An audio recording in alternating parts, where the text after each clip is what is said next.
నమస్తే శ్రీ మాత్రే నమః శ్రీ గురుభ్యో నమః ఓం శం శనేశ్వరాయ నమః 2025 జనవరి 13 నుంచి మరలా 2027 వరకు అందులో భాగంగా జూన్ నెలలో ఎండింగ్ వరకు అంటే 2025 జూన్ వరకు గ్రహాలలో అత్యంత మహిమాన్వితుడు, అందరూ భయపడేవారు, అందరికీ కర్మకారకుడు, మీకు అర్థమయ్యే ఉంటుంది కదా, శని భగవానుడు అనమాట.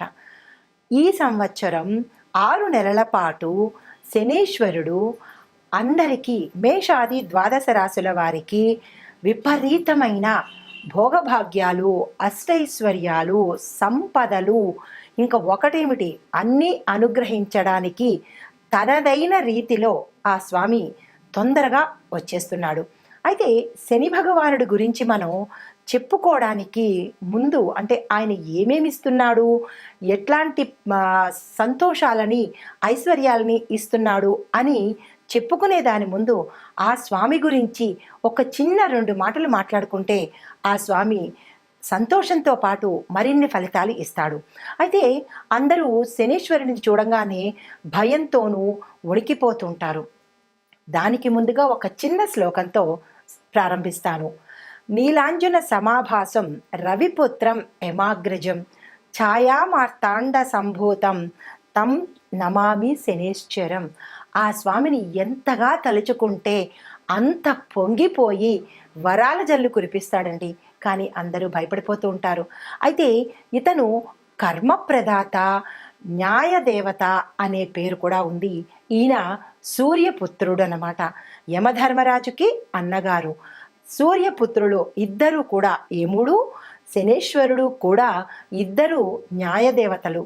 అంటే మనిషి యొక్క కర్మను ఎలాగా పరిపక్వం చేయాలి అనే దానితో పాటుగా ఎక్కడికక్కడ మనిషి యొక్క కర్మలను నశింపచేస్తూ వాళ్ళని ఉత్తమంగా తీర్చిదిద్దడానికి వీరి ఇద్దరు న్యాయదేవతల కింద చెప్పుకుంటాము. అయితే అందులో శనీశ్వరుడు మన హిందూ వేద ఖగోళ శాస్త్రంలో నవగ్రహాలలో ప్రత్యేకమైన గ్రహము. ఆయనకి రాజమకుటం కూడా ఉంటుందన్నమాట. మీరు పరిశీలించినట్టయితే మిగతా గ్రహాలన్నీ సింగిల్గా ఉంటాయి, ఈయనకి ఒక ఒక చక్రం కూడా ఉంటుందన్నమాట. అయితే ఈయనకి మందగమనుడు అనే పేరు ఉంటుంది. మందగమనుడు అంటే స్లోగా నడిచేవాడు అనమాట. అయితే ఈ శనీశ్వరుడు అత్యంత ఆయనకి ఇష్టమైన వస్తువులు నువ్వులకు సంబంధించినవి, నలుపు అంటే తిండికి సంబంధించినవి, నువ్వులకు సంబంధించినవి, తరువాత నువ్వుల నూనె, ఇలాంటి వస్తువులు. బట్టలకు సంబంధించి అంటే వస్త్రాలకు సంబంధించి చూసినట్టయితే నల్లటి వస్త్రాలు, నీలం వస్త్రాలు అవి ఇష్టమైనవి. ఇంకా లోహాల గురించి చూసినట్టయితే ఇనుము అత్యంత ప్రీతికరమైనది. ఆ తరువాత శుచి శుభ్రత లేని ప్రదేశాలంటే ఆ స్వామివారికి అంటే అశుభ్రతకు ఎక్కువగా, ఎక్కడ ఎక్కువ అశుభ్రత ఉంటుందో అక్కడ ఆ స్వామి ఉండిపోతాడంట. కాబట్టి మనం అశుభ్రతని దగ్గరికి రానివ్వద్దు. అయితే మందకుడిగా ఉండడము, నల్లని కాకి ఈయన యొక్క వాహనం అన్నమాట. అయితే సమస్త ప్రాణి కోటికి పాపకర్మల ఫలాన్ని ఎప్పటికప్పుడు అనుభవింపచేసేస్తుంటాడు. కర్మఫల ప్రదాత.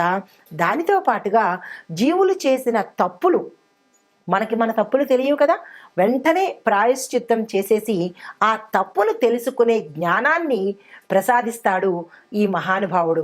అయితే శిక్షలు ఆయన వేసే విధానం కూడా అటు ఇటుగా ఉంటుంది. ఎవరైతే ఈయనకి ప్రీతికరమైన పనులు చేస్తూ ఉంటారో వారికి తన యొక్క శిక్షలను తగ్గిస్తూ ఉంటాడనమాట. అంటే మనం నిత్యకృత్యంగా చెప్తూ ఉంటాం, గొడ్డలతో పోయేదానికి గోటితో పోతుంది అంటూ ఉంటారు కదా. అంటే పెద్ద పెద్ద ప్రమాదాలను కూడా ఆ స్వామిని ప్రసన్నం చేసుకుని ఆయనకి ఇష్టమైన పనులు కనుక చేసినట్టయితే చిన్న మరి తప్పదు కదా, తప్పుకు శిక్ష ఉండాలి కదా, అలా చేస్తుంటాడనమాట. అయితే దీనితో పాటుగా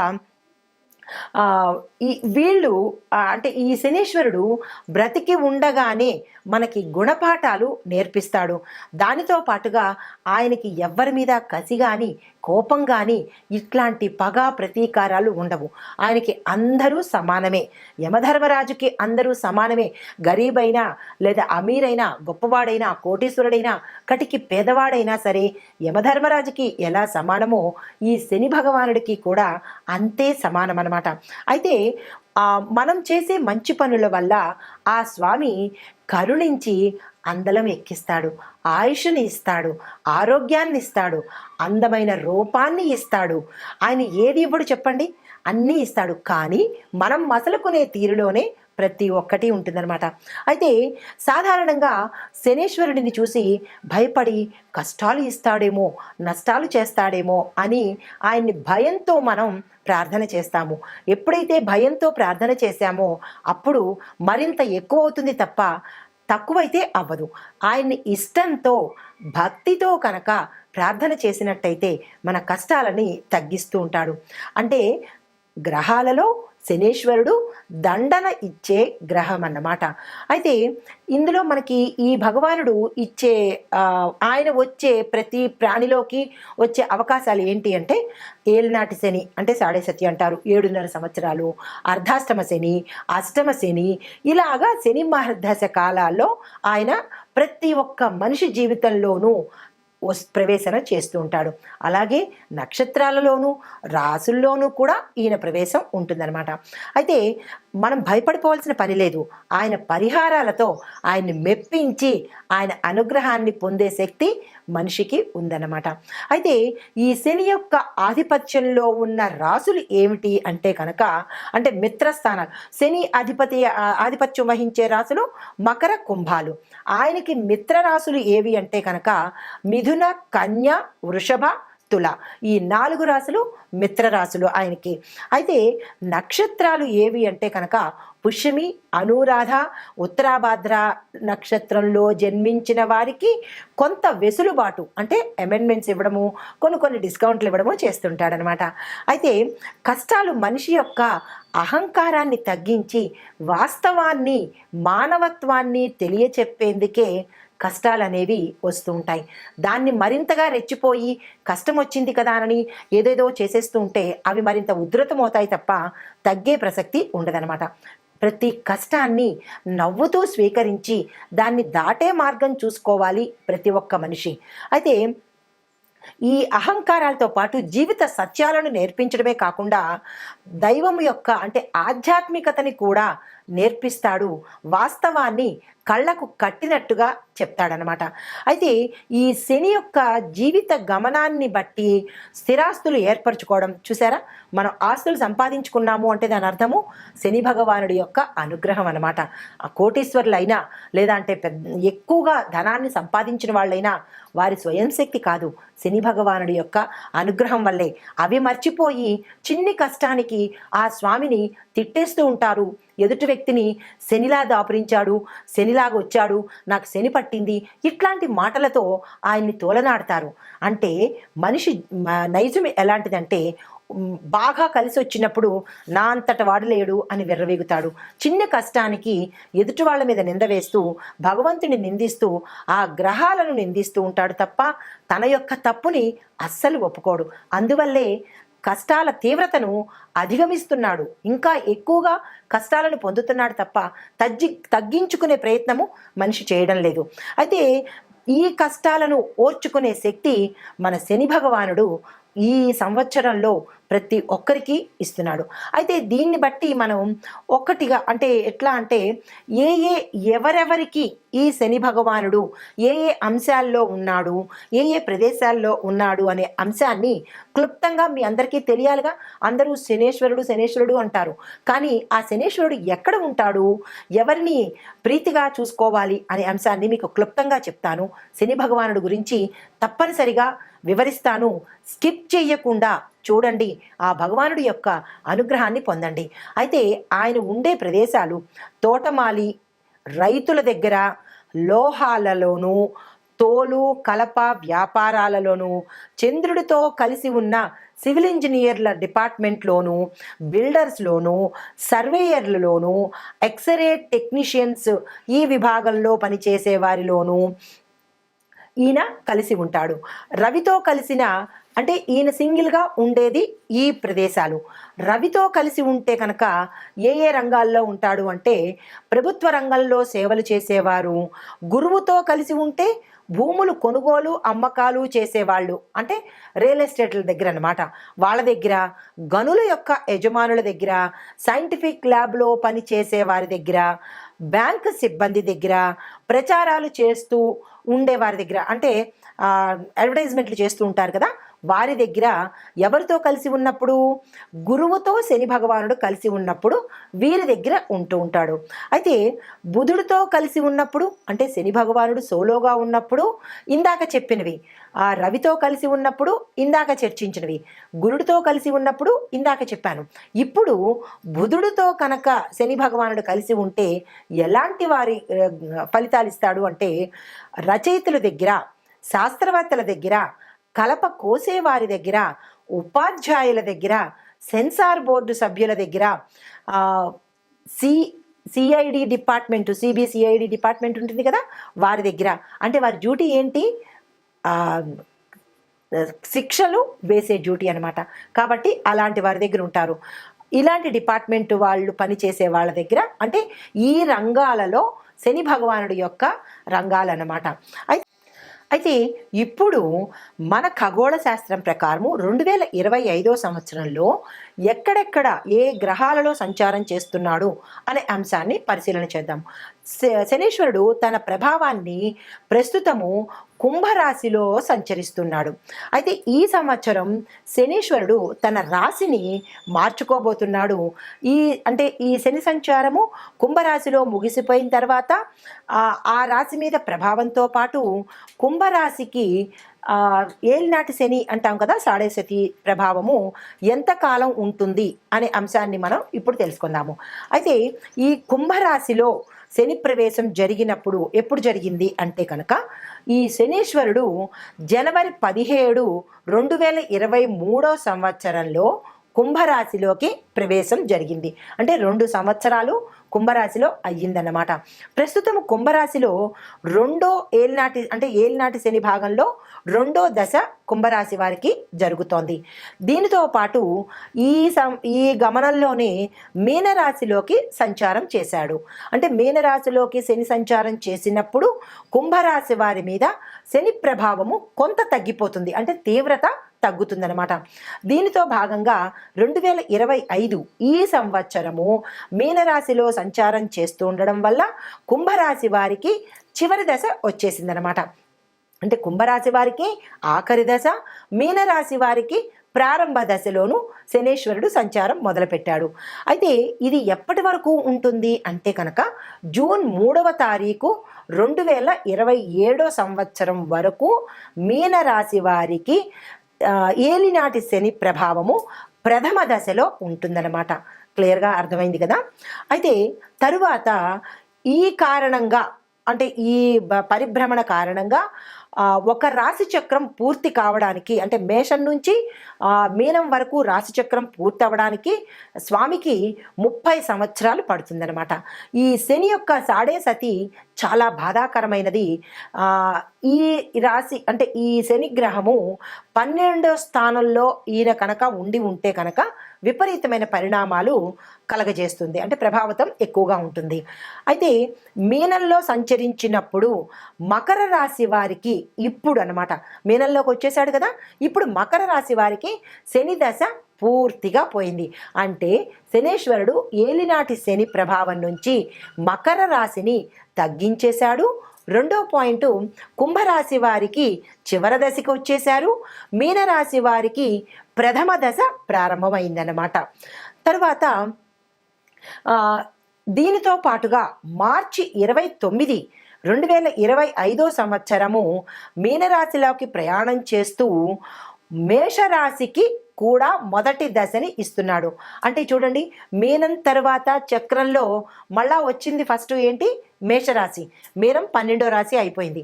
తర్వాత దాని ఎఫెక్ట్ ఎవరికి ఉంటుంది, మళ్ళా రాశి చక్రంలో మొదటి స్థానము మేషరాశికి. అంటే మళ్ళా మేషరాశి వారికి ప్రథమ స్థానంలోకి అవ్వబోతోంది. అంటే ఈ ఎఫెక్ట్ మేషరాశి వారికి కూడా తగలబోతోంది అన్నమాట. ఈ మేషరాశిలో వచ్చేటప్పుడు మొదటి దశ ప్రారంభం అవుతుంది. రెండో దశ అంటే మీనరాశికి రెండో దశ, కుంభరాశికి చివరి దశ.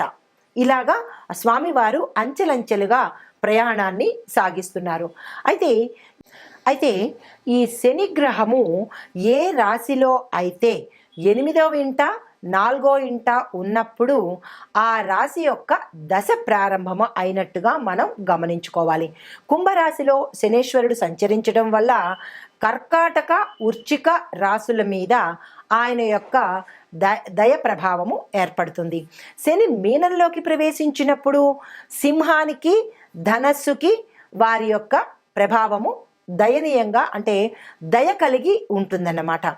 అయితే ఇప్పుడు ఈ మనం ఇందాక చెప్పుకున్నట్టుగా ఈ ప్రభావాల నుంచి ప్రతి మనిషి, ప్రతి జీవకోటి ఎలా తప్పించుకోవాలి, ఈ దశల్లో ఆ శని భగవానుడి యొక్క తీవ్రతను ఎలా తగ్గించుకోవాలి, ఆ స్వామి యొక్క అనుగ్రహాన్ని ఎలా పొందాలి అనే అంశం కనుక ఇప్పుడు చూసినట్టయితే ఆర్థిక అంటే 3వ దశలోకి వచ్చేటప్పటికీ ఆయన అంటే మొదటి దశ మళ్ళా చెప్తున్నాను, మొదటి దశలో ఉన్నప్పుడు కుటుంబం మీద చూపిస్తాడు.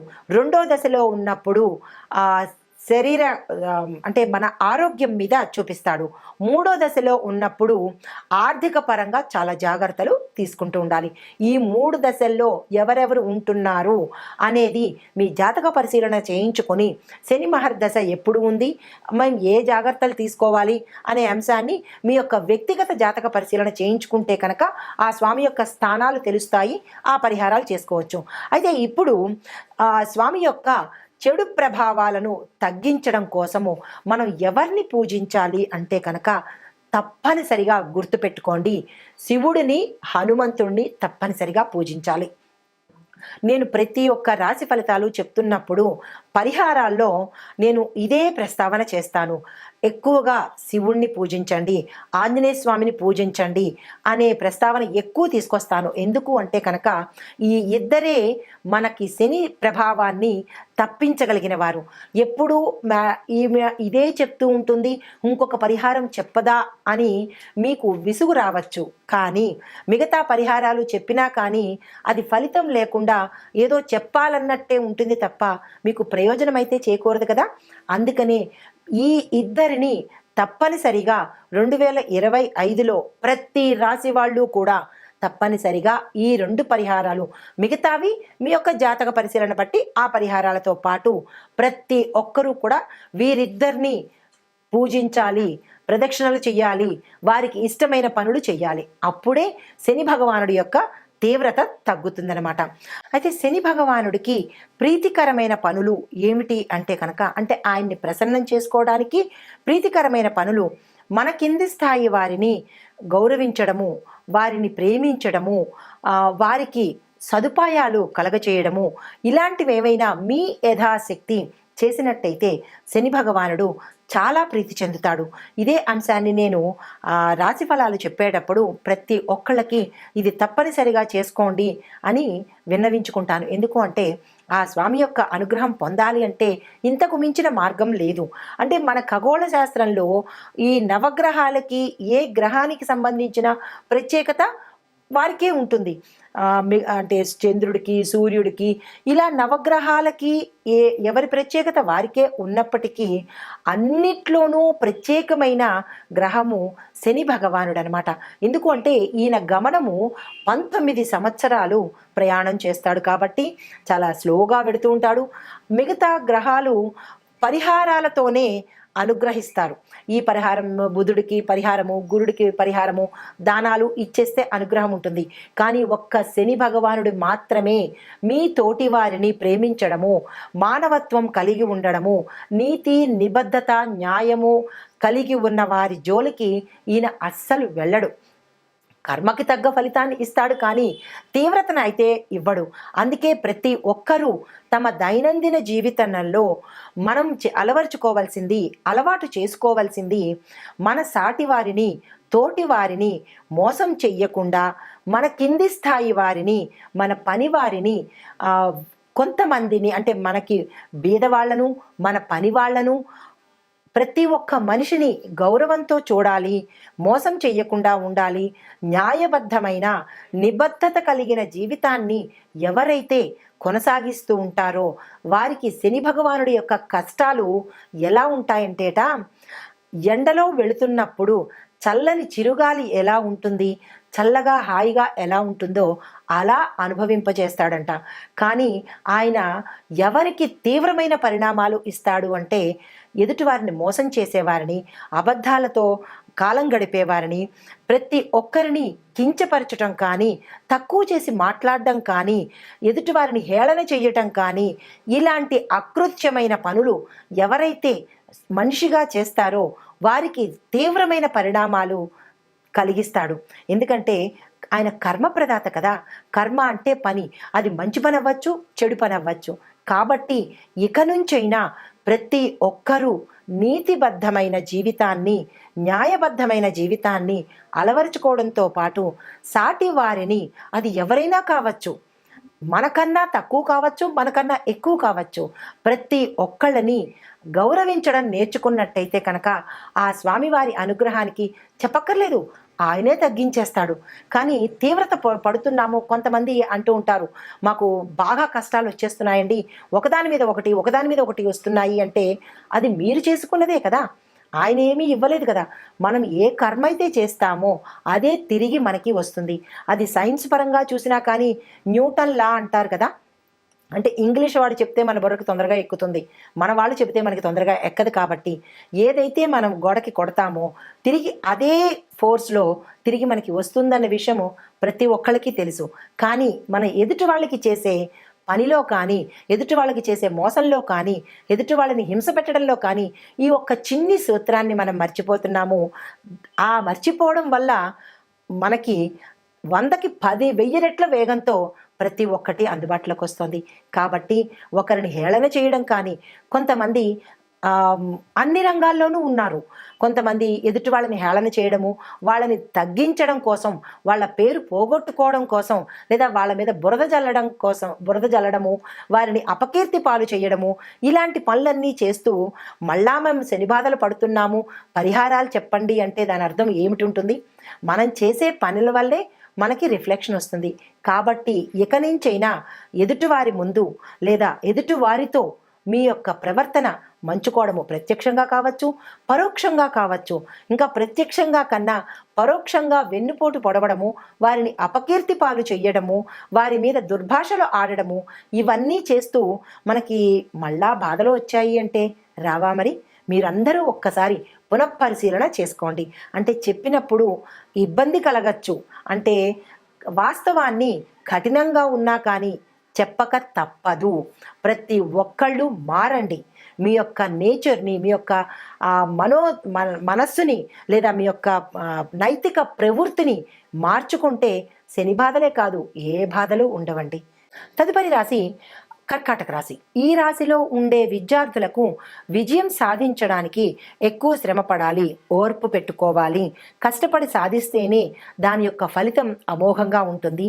కష్టపడండి, ఇతర వ్యాపకాలు తగ్గించుకోండి.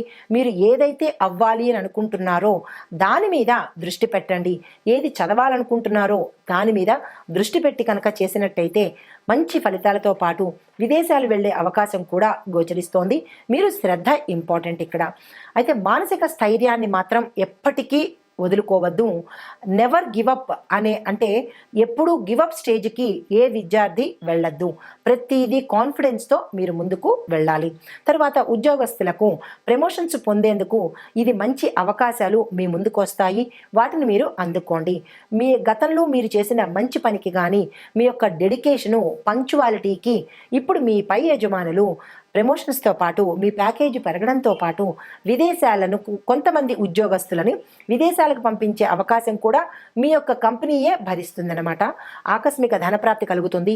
భూమి, వస్తు, వాహన, సువర్ణాలు ఇలాంటివి కొనుక్కునే అవకాశము, తర్వాత స్థిరచరాస్తులను దక్కించుకునే అవకాశం కూడా ఈ రాశిలో ఉండే ఉద్యోగస్తులకు, ఘనమైన కీర్తితో పాటు అన్నీ దక్కే అవకాశము వీరికి గోచరిస్తోంది. తరువాత వ్యవసాయదారులకు ఇది చాలా చక్కని అనువైన సమయం. సమయము. శని భగవానుడి యొక్క ఆశీస్సులతో మీ యొక్క పంటలు విశేషంగా పండి ఆ పంటల దిగుబడికి విశేషమైన ధర పలికి మిమ్మల్ని ఆనందంలో ముంచెత్తేందుకు శని భగవానుడు మీ రాశిలోకి వచ్చేస్తున్నాడు. ఆయన యొక్క అనుగ్రహాన్ని పొందాలి అంటే మనం కూడా ఆయనకి సంబంధించినటువంటి పనులు తప్పనిసరిగా చేయాలి. దీనితో పాటుగా రైతులకు హెచ్చరించేది ఏంటంటే, మీరు కూడా యథాశక్తి మీ యొక్క పనివారలకు కానీ మీ తోటివారికి కానీ ఏదైనా మీకు తోచిన సహాయాన్ని మీరు చేసుకున్నట్టయితే స్వామివారు అనుగ్రహించి విశేషమైన ఫలితాన్ని ఇవ్వడానికే వస్తున్నారు. తరువాత వ్యాపార వాణిజ్య పారిశ్రామిక రంగంలో ఉన్న వారికి కొత్త పెట్టుబడులకు ఇది చాలా చక్కని సమయము. విదేశాలలో మీ యొక్క ప్రోడక్ట్స్ని కానీ లేదా మీ వ్యాపార సంబంధాలు పెంచుకోవడానికి కానీ ఈ సమయం చాలా అనుకూలమైన సమయము. లాభాలు కూడా అధికంగా వచ్చే సమయము. ఈ సమయాన్ని మీరు అస్సలు వృధా చేసుకోకండి. పెట్టుబడులు పెట్టుకోవడానికి, అగ్రిమెంట్ల మీద సంతకాలు పెట్టడానికి, ఇంపోర్ట్ అండ్ ఎక్స్పోర్ట్ బిజినెస్ వాళ్ళకి, ఇనుము, పత్తి, ఆయిల్ ఇలాగా కొన్ని బిజినెస్ల వాళ్ళకి చాలా చక్కని అనువైన సమయము. అస్సలు వృధా చేసుకోకండి. తర్వాత ఆరోగ్యపరంగా చూసుకున్నట్టయితే విశేషమైన ఆరోగ్యం మీకు పొందబోతున్నారు.